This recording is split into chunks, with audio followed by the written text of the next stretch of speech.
How you guys doing? Welcome to Tortoise Group's August 2018 meeting. How many new faces are out here? Never been to a Tortoise Group meeting. Wonderful, wonderful. And besides Debbie and Carl, how many of you new folks have a tortoise? All right, cool. And how many in here do not have a tortoise but want a tortoise? Awesome. Please do not leave until you talk to me. We have tons of supply, very little demand. There's over 1,500 tortoises a year that are surrendered in Clark County alone, so we're always looking for new homes, so thank you guys. Having said that, I know we've been doing this all year. Register your tortoise, please. If you have a pet tortoise, please register. You can do that on our website. It's free. It doesn't cost anything. And there's even an anonymous way to register your tortoise if you don't feel comfortable putting your information. We don't share your information with anybody, but please register your tortoises if you have multiple. What's that? How do you say multiples of tortoises? Tortoises. Yeah, there's, it's not, if you said it Latin, testudine, then it would be testudini, I think. But in English, it's tortoises. No, it's not octopi, no.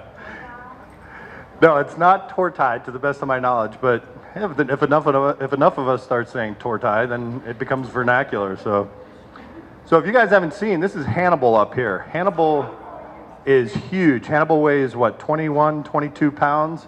And Carl and Debbie are moving to Idaho, and I was going to do a tortoise pickup at some point, and I asked them to come to the meeting because it was a little bit easier. And Carl and Debbie weren't even planning on coming to this meeting. But I thought it would be nice for you guys to see kind of how the one aspect of how the process works. So Hannibal up here, awesome tortoise, has been taken care of. He's just moving around looking for a nice place because we're bothering him right now, obviously. But Debbie and Carl reached out to us and said, hey, please make sure that Hannibal is taken care of when we go to Idaho, knowing that Hannibal is not going to do well in Idaho. So we're going to find Hannibal a home, and I think you have somebody lined up already, right? So it's just to let you guys know how the process works. 9 times out of 10, the majority of tortoises we get, people just find in their yards. And then we'll get a call, and we'll come pick up the tortoise. And to be honest with you, I'm not so sure how many of those folks actually had those tortoises for a long time, but are afraid of saying it because they think they're going to get into some type of trouble. But we are not the tortoise Nazis. I don't care. We don't care how you got your tortoise. As long as you have it and you registered, you are fully legal. The thing that we're concerned with is how you're taking care of your tortoise. Does it have a burrow? Does it have the proper diet? All this kind of stuff, which the majority of folks in this room know. So thank you guys for being good custodians. And for those of you that are looking to get a tortoise, welcome aboard. You're going to get some good information. I wanted to toot our own horn, mostly for Sarah and Amanda's work. We were nominated. We actually received the Nevada Department of Wildlife Kirch Conservation Award for 2018. And yeah, it's awesome. This is good stuff. And the actual award reads a group or an individual that demonstrates significant results towards conservation, management, or enhancement of wildlife. And boy, we're doing all of those. So it's nice to get formally recognized, and it's definitely through majority of Sarah's work. Actually, Sarah's the one that is doing it. So that's pretty cool. How many of you guys are active volunteers here? I know we've got a couple. So for you guys, I want to say thank you. We have several projects going on. Everybody keeps asking about the Road Warrior project, and that will be happening as soon as it cools down a little. I mean, we're looking at October-ish, November time frame. And that'll be the back end of the season. We're going to pick up again towards the beginning of the season next year as well. But the Road Warrior project, what we're doing is essentially, you know, you see the signs on a road say this portion of the road is, it's called Adopt a Highway, where, you know, Winco or some company will say, hey, we've got this portion, and then they'll clean up that portion of the highway. What we're going to do is essentially the same idea, but we're going to go way out into the boonies, and we'll provide transportation for you guys as volunteers. We'll meet at a certain point, and then we're going to drive out there. But let's say, I don't know, someplace past Indian Springs, I'm just going to guess. So if you're familiar with like where Creech is, up in the 95, way out there. And then we're going to take about a mile, 2 miles, however long the stretch is. There's tortoise fencing that already exists in a lot of these areas. And what we're going to do, we're going to have a group of X amount of people, probably 5 to 7 people at a shot. We'll bus out to middle of nowhere, and then we will make sure that the tortoise fencing is maintained properly, because a lot of times, you know, the fencing will get knocked down, natural or man-made reasons. We'll make sure that the fencing is okay, but then we're also going to do some help for NDOW and other research organizations in tracking the roadkill. I know it sounds kind of gross, but it's important from a wildlife management standpoint. If we can identify the areas on the major roadways where there are a lot of tortoise casualties, then we say, okay, well, there's something that needs to be done here. And then we can get funding for fences and culverts and that kind of stuff. So this is really important work. The Road Warrior project is going to be cool, and I'm glad we got this opportunity. The USGS project that we're doing with hatchlings, Karen, I know you're well familiar with that. We still need volunteers with that. The cool thing is, and Kristina, are you going to talk about that project at all? Okay, so Kristina Drake from USGS is here, and she's going to be doing the major talk, and I'll let her talk about that. But the project runs on your help. We've been bringing hatchlings and juvies to USGS, and there's not little, it's rather large, many pens where we're helping these little guys and gals grow to 100 centimeters, millimeters. Okay, so there's a certain size where a tortoise isn't as susceptible to predation in the wild. In other words, it's not a walking ravioli anymore. So as soon as a tortoise gets to that size, then USGS releases them into a very, very specific area. And as I'm saying this, I want to reiterate, please don't take your pet tortoises and put them out into the wild. That's a bad idea. The vetting process that we have with USGS is actually looking at the tortoises over several years, making sure that they're healthy, they're getting proper food, proper diet, and then when their shells are hard enough and they weigh enough, then we're going to put them out into a section by Moapa, right? It's north, it's out in the boonies somewhere, and we're going to reintroduce these tortoises to the wild. So Kristina will talk a little bit more about that. Another cool project, but we need volunteers to help us with that as well. Let's see, what else? We got our tortoise census going on. If you've received something in the mail from us, please fill it out. And it's just a survey. We've got a lot of results so far, and we're gonna be able to, for the first time, not definitively, but have a pretty strong estimate of how many tortoises, pet tortoises, are in Clark County. And why is this important for us? There is zero money for pet tortoises. It doesn't matter if you're in California, Arizona, or Nevada. All of the different organizations and agencies that deal with pets tend to go through the municipality at some point. So in other words, there's a Henderson Animal Shelter, there's Animal Foundation, and those are funded by the county, by the local municipality. The problem that we have with desert tortoises is that all the municipalities can basically wipe their hands and say, look, it's not our problem. These animals are listed on the endangered species list. This is the federal government's problem, or it's the state's problem. The state and the federal government say, it's not our problem. These tortoises are in Clark County. Why do we have to deal with that? So it's a pass back and forth kind of game. So the census is important because if we can show with some degree of certainty how many tortoises are actually in captivity in Clark County, then this kind of changes the story in terms of wild tortoise conservation. If for nothing else, then wild tortoises are impacted by captive tortoises. We don't want to put the pets back out in the wild. So it's important. I know blah, blah, blah, blah. I'm just kind of talking up here, but the tortoise census is extremely important. So real quickly, you guys have any questions of me? Just about general stuff? Not about specific tortoise stuff, because Sarah can answer that, but just about what we're doing with Tortoise Group right now. Cool. All right. I'm going to hand it over to Sarah. Thank you, Kobe. So today we're just going to briefly be going over Tortoise Group current events, seasonal behavior, what to do when it rains, because it is monsoon season. We've been getting lots of rain, and I know a lot of new custodians panic, so I get lots of phone calls about being worried over your tortoise and its burrow. And then we have guest speaker Kristina Drake with USGS, who will be speaking on interpreting tortoise health in changing environments. So far we've hosted 4 wellness clinics, and they've been really successful. 3 of them, we've seen about approximately 60 tortoises at 3 of them, and the last one was about 37. So between the 4 clinics, we've seen over 200 tortoises, and that's really awesome. We have one coming up Saturday, September 15th, so if you are available to help out and volunteer, we're more than happy to have you on board. So far, right now, we are at 63 adoptions in Southern Nevada, and 33 in Northern Nevada. So I know Kristina will be talking more about the USGS Head Starting project, but right now the volunteers that are needed for that project are needed on Mondays and Fridays at 7 a.m. Typically they're out there about 1 to 2 hours. Shelly's here and she's helped out there, so if you want to hear more information on what's involved with that, she would be a really good hands-on volunteer to talk to about that. We are still doing Tortoise Telemetry out at Red Rock with Nevada Department of Wildlife. You can check out a couple cool wild tortoises out in their natural habitat. Typically we're out there with an antenna and tracking these guys using transmitters. We do wake up really early, and it's typically at 5:30 in the morning is when we meet out at Calico Basin.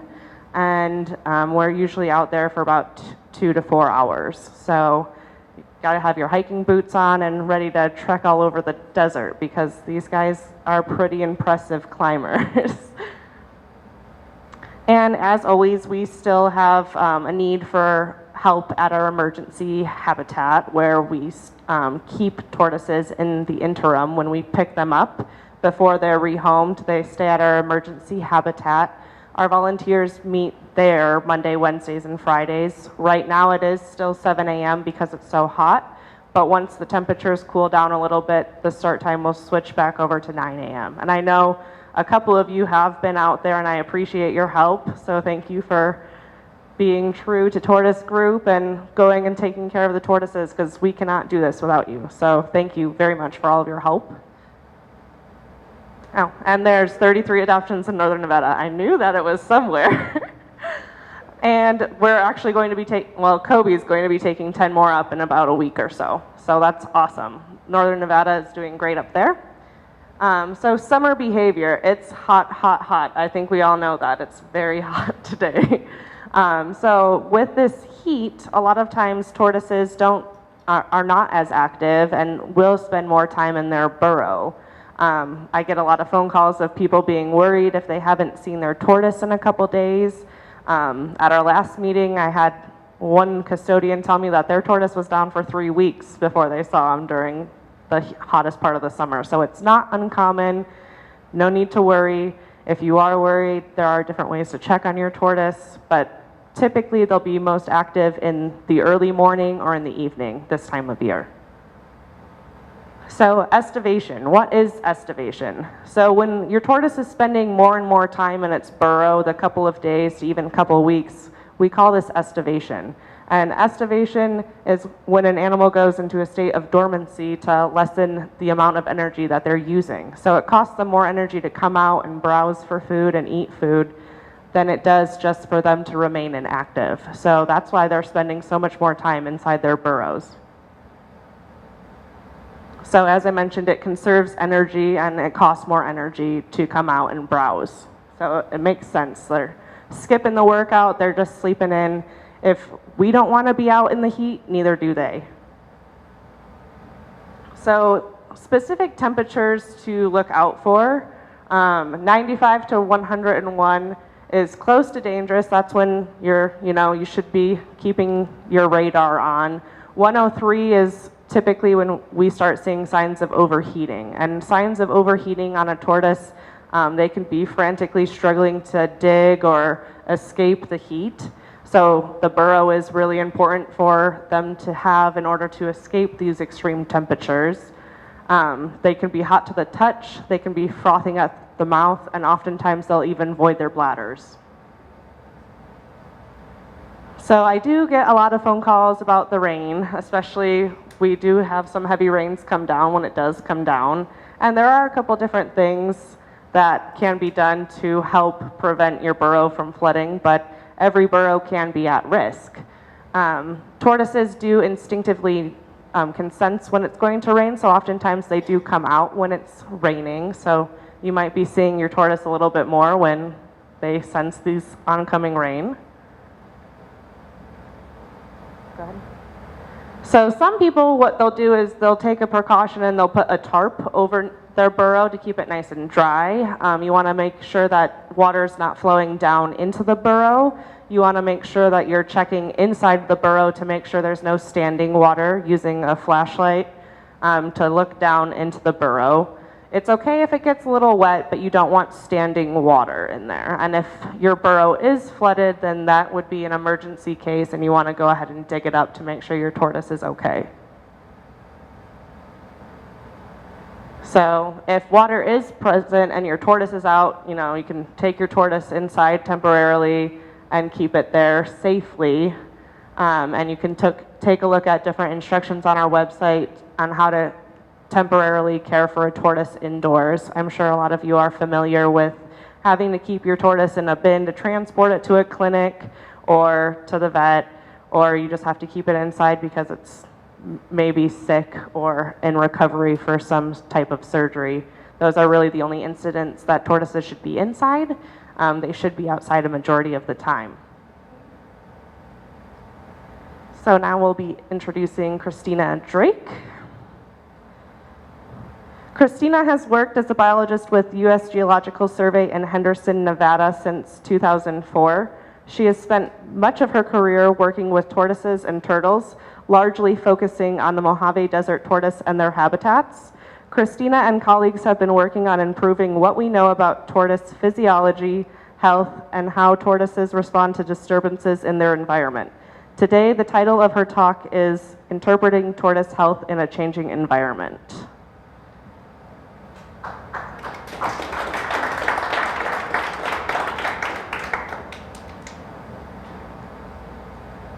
So hi guys, thank you so much for coming out today. It's kind of my goal today to give you a little bit more background than you may be familiar with on looking at the health of these tortoises, kind of understanding their physiology, and more importantly, understanding some of the challenges that we have with working with wild tortoises. It's one thing to have your pet tortoise and to look at it every day and you know what it's been eating, what it's been drinking, but when you only get to see these animals once or twice in their natural habitat, it's kind of difficult to understand what condition they're in.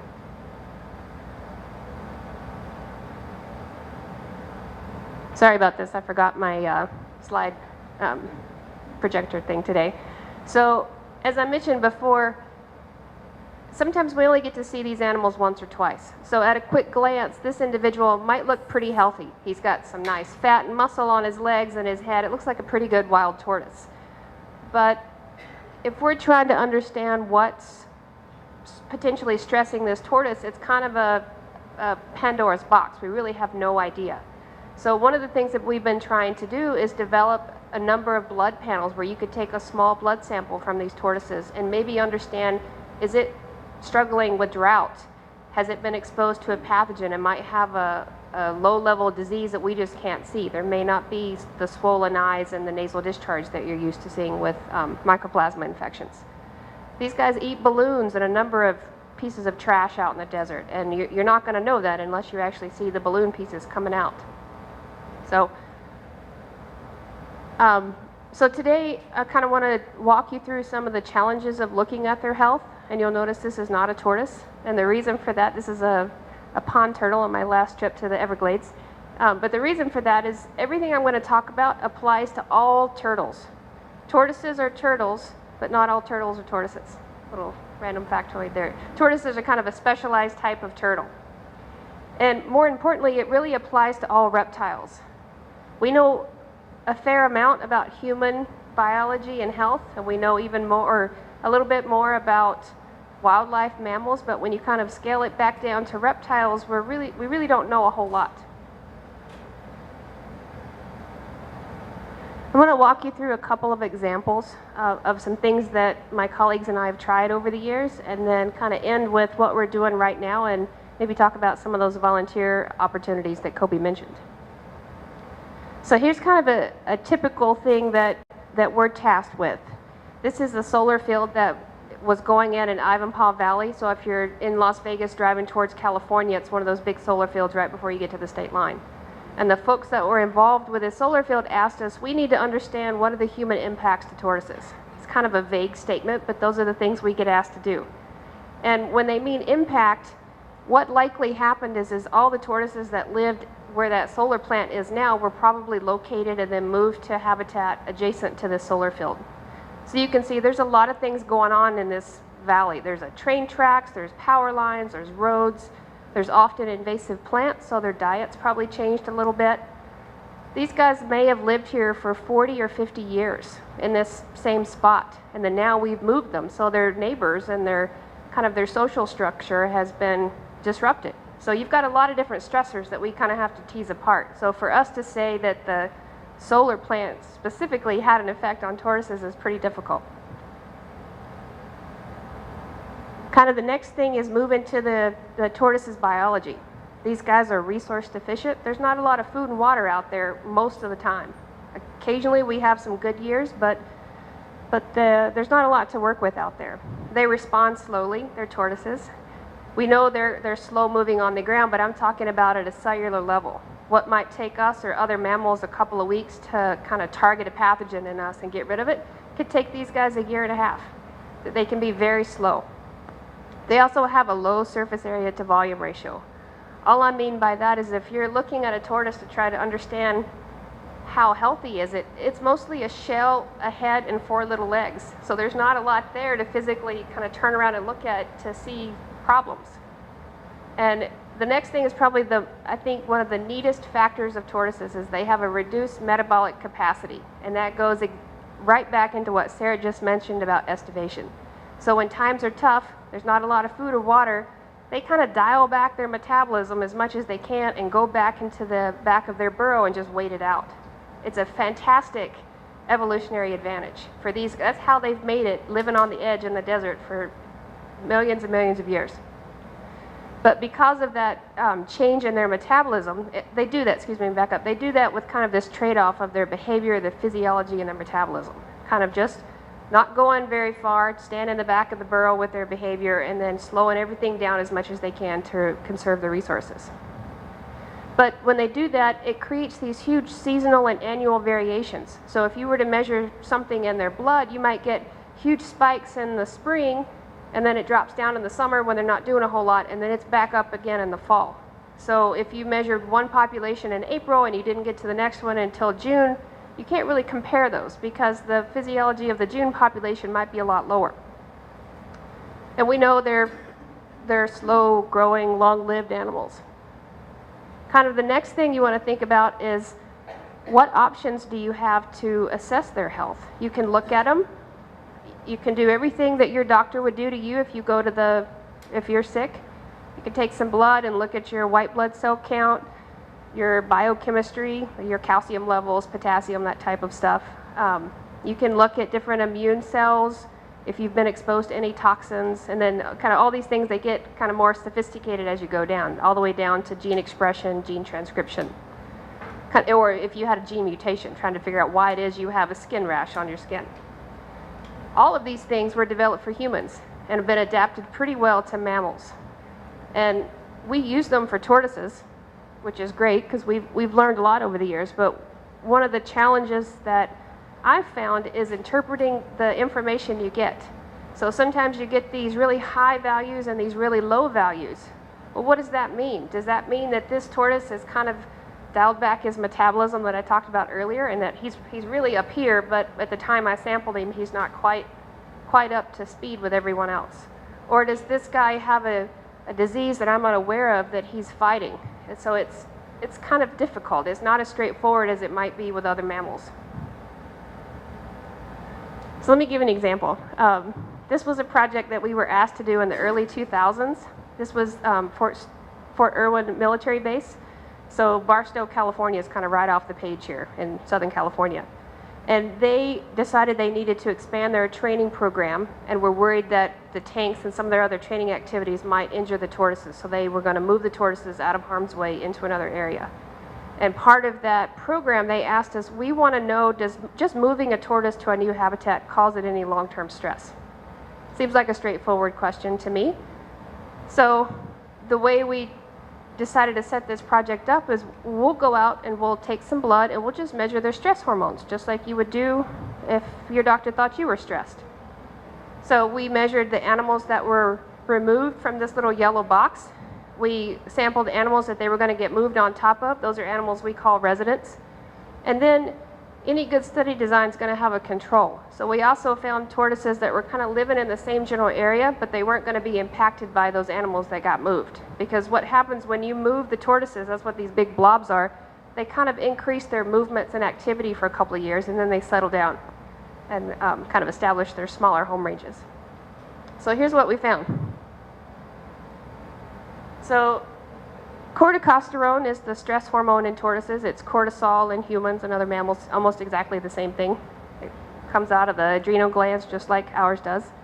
And so here's what we found.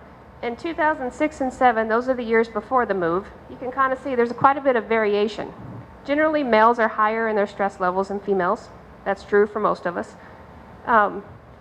But if I had only measured 2007 and 2008, you might think, well, you moved them and look at their stress levels 3 times higher than what it was before.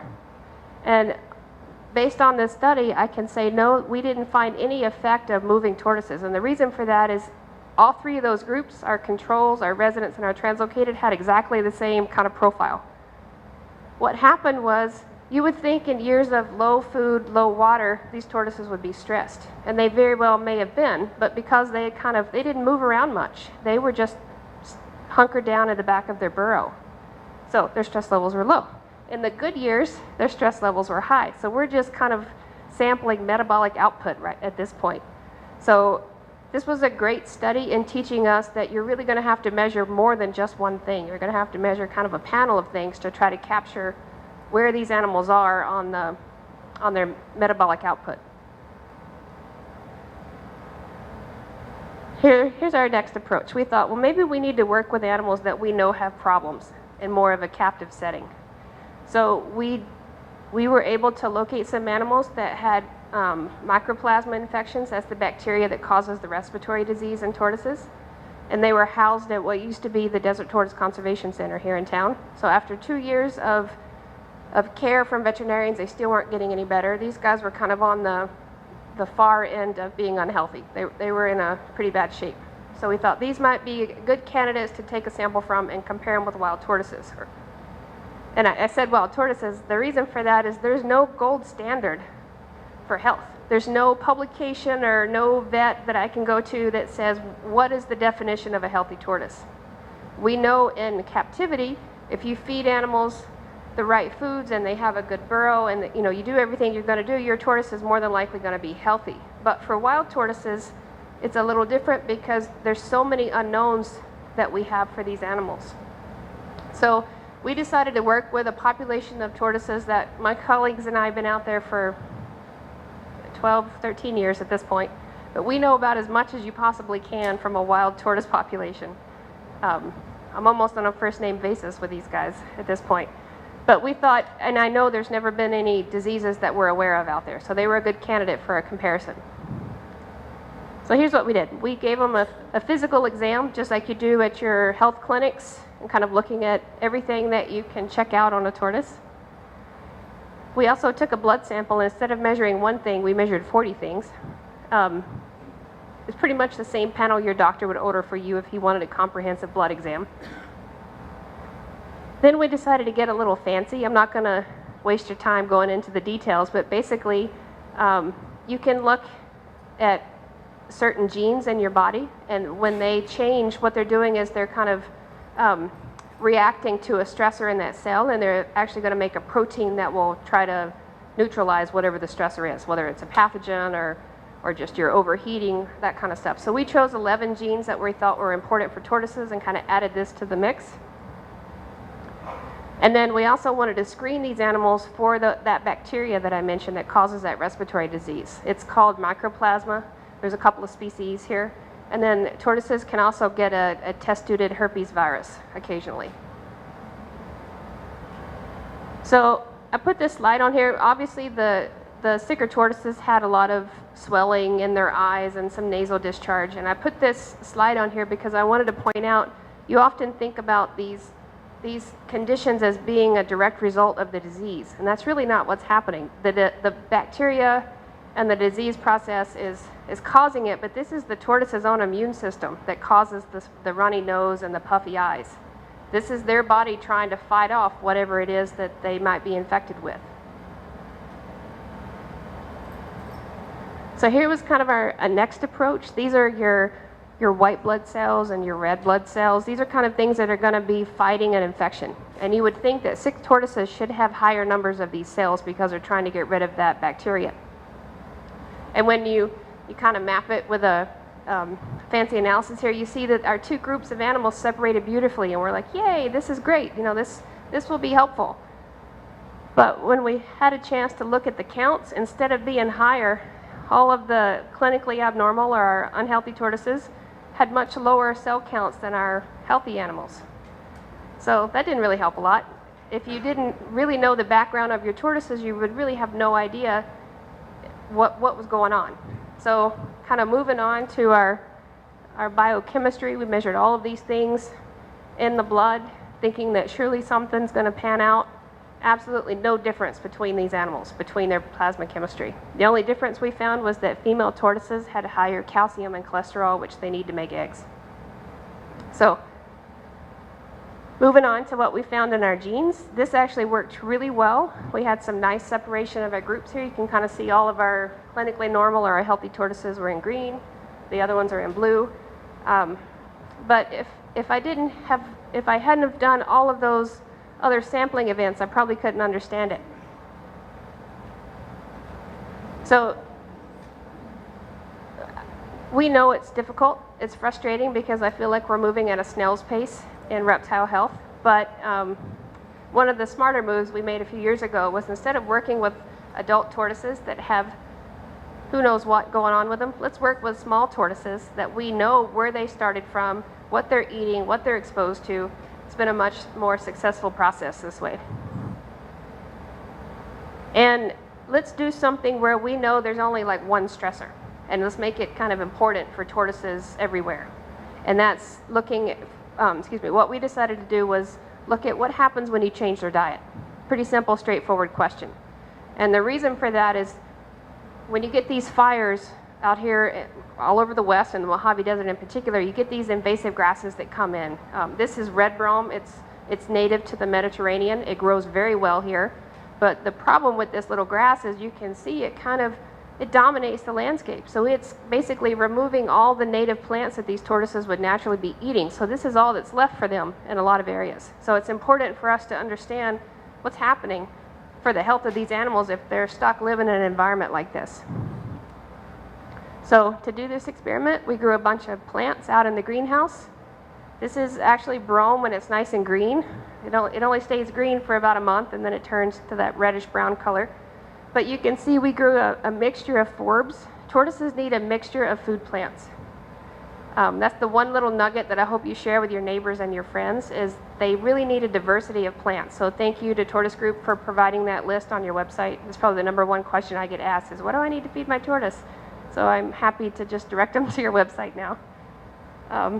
Kind of the next important thing for us is, what animals are you going to study? So we spent years collecting eggs, raising them in an incubator, putting them in those little enclosures that Kobe mentioned, and then raising them for years before this study. So this was a short 5-month study, but about a 5-year process to get us there before we could even get started. So here's kind of the setup. These are some of the pens that Kobe mentioned. They're little enclosures. There's a burrow. The shrubs are a lot bigger now. This is when we first put them in. They're little shade structures. But you can see each week we just kind of drop the food pots that they were assigned to down in the ground and let them eat like they would normally be doing. And then we measured how much they were growing each month. And so you can see this is the plastron growth, so that's the bottom part of the shell. It was just easier for us to measure that, that part of the shell. The little circles in green, those are animals that were eating that mixture of native forbs. So they all grew really pretty quickly and kind of what you would expect to see in a small tortoise. The ones that were eating that brome didn't grow very much at all. And that's a problem. And in fact, they had a whole slew of other health issues from eating that brome. So we know that tortoises are going to grow more and grow better when they have a mixture of native plants. So we thought, well, let's add in that gene panel that I mentioned before. So without going into too much detail, basically the animals that didn't have that mixture of native forbs and the nutrients that come with it, they didn't have enough gene expression or enough protein production to harden their shell. There was no way they were going to grow and thrive the way you would want them to. And their immune function was completely flatlined. So if they had been exposed to pathogens, I'm not sure that these guys would have had the energy and the resources to fight that infection the way they should be.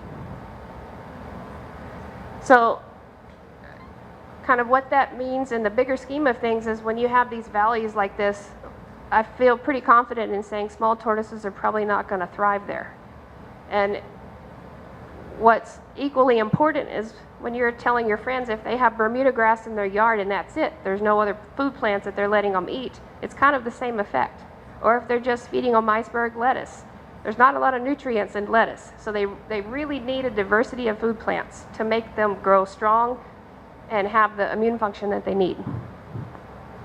So what we're doing now is working with land managers to try to control and get rid of those grasses. There's here you can kind of see where this is a side that has the invasive grass here, and then over here it doesn't. So our next big idea was, we think we're doing a good job by restoring these habitats, but how are we going to know? So we've decided, let's let the tortoises tell us. So let's put them back on the landscape in areas that we think have been restored, and then we'll just kind of monitor them for several years, maybe 5 or 10. Everything in the tortoise world takes a long time. And so we're going to be releasing 60 juvenile tortoises into these restored habitats, and we're kind of chartered with looking at their growth, health, and survival. Health is a catch-all word for me because nobody actually defines it. It's like, what do you mean by health? Do you mean disease? Do you mean growth? Do you mean, snotty noses? So we're trying to define what that means. So as far as the health, we're back in the lab again, trying to develop new panels, new techniques. So we're working on some more fancy molecular techniques. We're also looking at their gut microbiome. So just like us, nothing happens in your gut unless the bacteria and the other microbes in there help break down the food. Same thing for tortoises. Kind of a cool fun fact with these guys is it takes them about 10 to 14 days to process food. So when they eat it, it sets in their hindgut or in the lower part of their colon and just sits there until these bacteria break down the plant cellulose and pull out the nutrients that they need. So if they have a messed up gut flora, they're not going to be pulling the nutrients out. So that's really important for us to understand. And we know nothing about that. I'm not going to glaze over pretending that we know anything. We don't. But I think it's a good place to start exploring this.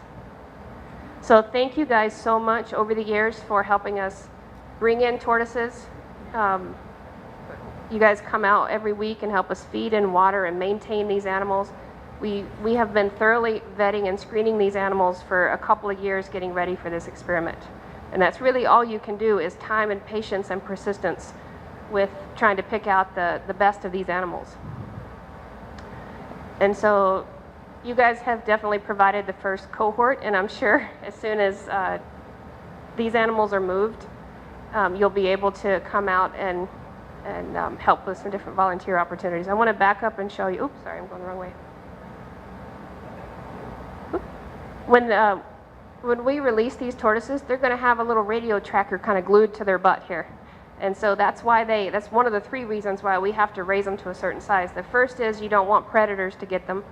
The second is they have to be big enough to carry a little transmitter like this.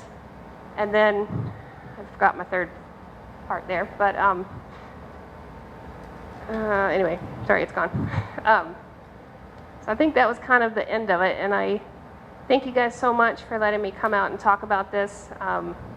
It's one of the best jobs I could possibly have, I think, is working with tortoises and trying to figure out how we can make their habitat a better place. So, thank you.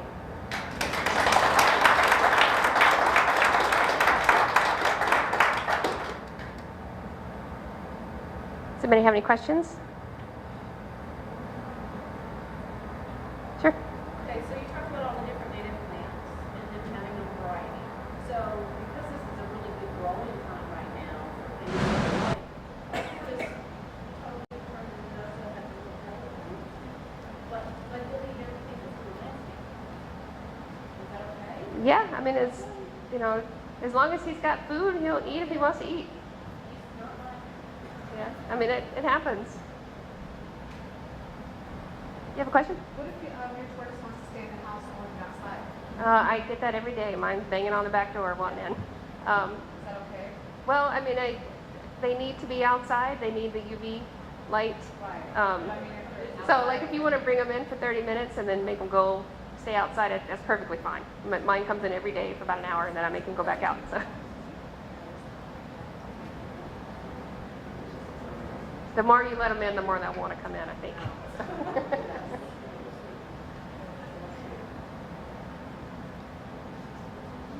All right.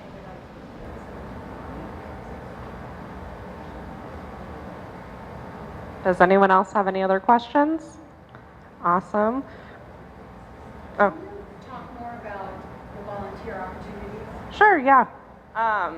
So with USGS helping them, that's down on the southwest part of town at the old Desert Tortoise Conservation Center. And I usually send out an actual map that goes with that because it can be difficult to find. And that's just essentially feeding and caring for those juvenile tortoises that are going to be placed back out into the desert. So as you could see on her slides, they had the pens, and it's feeding and watering these tortoises and picking up tortoise scat, which is always fun, which is similar to the same tasks that would be done at our emergency habitat where tortoises are cared for. So where Hannibal will be going, we have volunteers that go out there Monday, Wednesdays, and Fridays to feed. And in our pens, they also have plants to graze on, their own burrow, and a water dish. But we do supplement with grassland tortoise food 3 times a week, as well as those plants. The Tortoise Telemetry project is out at Red Rock Canyon, which it has been kind of sporadic schedule, so I'm working with Jason Jones with Nevada Department of Wildlife to have a more consistent schedule where we'll go out like every second Wednesday and the last Wednesday of the month. And that's typically at 5:30 a.m. And then sometimes, depending on how many tortoises we find, because right now we're tracking about 15 tortoises out there, and it can be tricky. Number 15 is the hardest one to find. I have not been able to find him at all. So depending on how quickly you find the tortoises, sometimes we go back out in the evening as well. Basically, we're trying to target those temperatures that are between 80 and 90 degrees when the tortoise is more likely to be active, because if you're out in the desert, we can still track them to the burrow that they're in, but we get a lot more information if we can actually see the actual tortoise. Yes, Karen? I had a question about the span of your plan. It's been with 4 years, yet you just held for 4 years. What's been learned from the animals that were stated in their captive ones, and were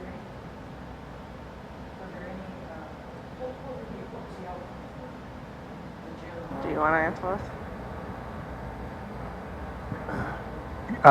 Karen, because we're recording this, I want to say the question again. So the question was, what is essentially the outcome of the 4 years that we've done the sterilization clinics? Is it visible yet? The short answer is we don't know just yet.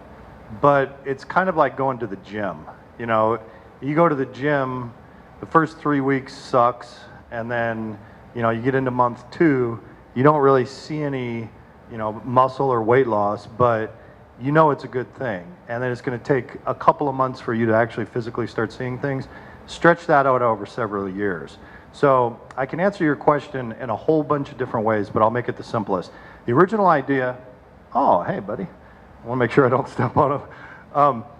The original intent for the sterilization clinic was to get a whole bunch of vets trained up on the procedure itself. We've been very successful in doing that. I think there's well over 100 vets in the Southwest, mostly Nevada and California, that are trained to do this specific procedure, the spay and the neuter for males and females. The problem is the idea was, well, if we get enough folks, vets trained up, then that'll bring down the cost to you as a custodian. The problem is the cost has not gone down at all because we collectively have not been doing a good enough job of making enough noise. And I understand why, because as a tortoise custodian, a lot of people don't even understand the law. They think, well, I've had this tortoise for a long time, I don't want to talk about it, I don't want to make a big deal out of it. So as a result, the broader picture, the prices have not gone down. Now, in terms of the health of the tortoises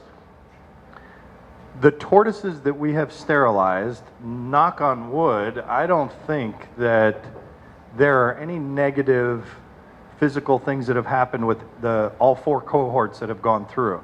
There was one fatality, unfortunately, last year, and that was an older tortoise, and that was due to, what was that, Georgie? The liver was screwed up, right? Yeah. And so we're confident, and the vets are confident that it had nothing to do with the sterilization procedure, but in terms of how the tortoises act, how they're getting along in their environments after sterilization, everything seems to be A-okay. The problem is that if you look at the 4 years that we've done tortoise sterilizations, we did 100 last year, we did probably 55 or 60 the year before, and then it was 30 for a couple of previous years. So we've only done about 250 tortoises, roughly in that area, between 250 and 300 for 4 years. Put that against the 200,000 tortoises that are in Clark County as pets, then you could see it's literally just a drop in the bucket. So we, as you guys know, this year we could not do the sterilization clinic because we didn't get funding for it. But I am dead set on doing this, and we're 90% sure that we're going to do it next year. It's just a matter of punching and kicking until I can get funding for it. It is a good cause. We need to be doing it, and we are the epicenter for stuff that's going on in the tortoise world. So California Turtle and Tortoise Club, as well as California Department Fish and Game, whatever their version of Nevada Department of Wildlife is, wants to know the information. We've trained probably 40 vets that live in California, so they want to get on board and they want to do stuff too. So we're heading in the right direction, but right now it's just a matter of funding. Does that answer your question, Karen? Any other questions? Yes, ma'am. How old? It's a size would be a minimum of probably about 7 inches, 7 to 8 inches. Yeah, so you're looking at, I would say between, if you knew the age of the tortoise, it's between about 11 years old, 12 years old. Yes, ma'am.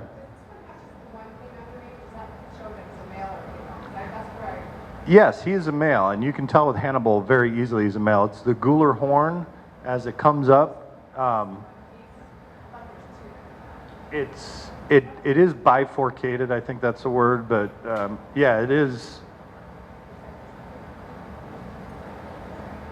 Yeah. Oh, his is kind of,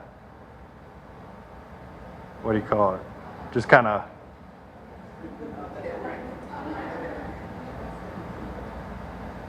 I'm not a biologist. I'm not going to even pretend to say why. But yeah, typically you can tell the male by the size of it. It just goes out a little bit farther, and that's so they can fight with each other. And then if you pick him up, you'll see he's got a concave under plastron. Ah, there we go. The under part of his shell is concave, and that's for making little tortoises. Any other questions? Okay. I'm sorry. Can we adopt a second one? Oh. Yes. Okay. Can you adopt a second tortoise? Get this question all the time. I personally would love to have every single person that has a tortoise, I'd love to give you 5 of them. Because we have tons and tons of tortoises, and you as a tortoise custodian know what to do. You've got a burrow, and you're the perfect candidate. Having said that, tortoises in the wild are solitary animals. It's just not good to put multiple tortoises together, as a general rule. They give their range. I mean, an individual tortoise, how much space does an individual tortoise need? In the wild, up to over a mile, right? We've got some that have a whole range the size of this room, and then others that move, 15 miles. Yeah, so yeah, it's a lot of variation. And it's kind of like the question, do tortoises like dogs? We get that one all the time. Depends on the tortoise. Some tortoises are homebodies and they only hang out in a little bit small area. And some tortoises have these broad ranges. So yeah, it really depends on the tortoise. But from a legal standpoint, we will not adopt you a tortoise if you already have one. But I won't say ethical, but the real reason why we don't want to do this is because tortoises together, they're just not happy. If we put two tortoises grow up together, and there are many people I'm sure that have multiple tortoises. I hear stories all the time. I've got 4 tortoises and they're just happy, and you're wrong, and okay, I'm wrong. But if we were to adopt 2 tortoises and multiple tortoises, it's going to be very stressful for the tortoises. Boys are going to fight. The females are going to run away from the boys because the boys are just going to be chasing the females. I mean, if you think about it, tortoises only do a couple things. They eat, they poop, they fight, and then they make baby tortoises. And they like to do that at their leisure. So they don't want interference from other tortoises. A long answer to your question, but does that answer it? Any other questions? One last thing before we go. Marge brought a whole bunch of spineless cactuses here, and you guys are welcome to come up and grab them. Was it Kathy? Kathy Udiger donated a whole bunch of these hollyhock buds. So you guys are welcome to come up and grab whatever you'd like here. Please only take one thing, but there's a couple up here. So any other questions?